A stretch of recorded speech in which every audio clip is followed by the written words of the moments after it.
In a world exhausted of fossil fuels, solar panels can provide a sustainable solution to our energy problems.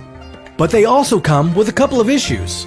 For one, solar farms are massive, and they have to be set up somewhere that gets a lot of sunlight.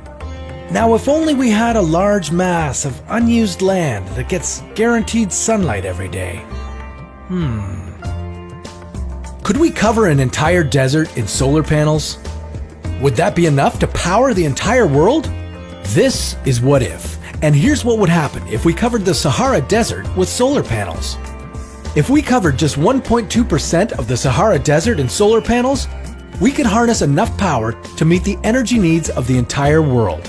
How would we overcome the geopolitical and financial obstacles involved? And how could this project thoroughly change the desert's climate? Usually, a solar farm is built to prevent changes in the environment. But if we built one in the Sahara, it might cause some changes of its own. If we lined the desert floor with giant solar panels, it would double the rainfall in the region and increase vegetation cover by about 20%.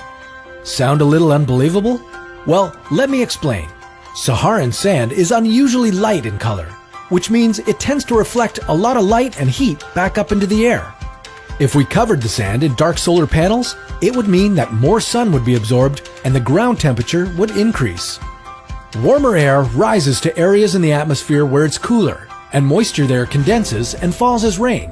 Before you knew it, one of the most extreme climates on Earth would undergo a significant makeover.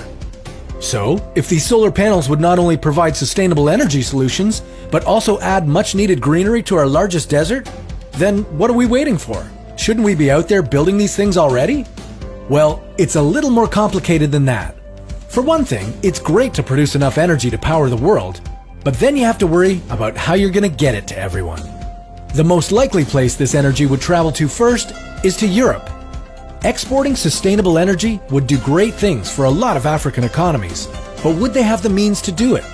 Currently, electrical grids in Africa aren't very reliable, and they'd need power lines of around 800 to 3,000 kilometers to get where they needed to go.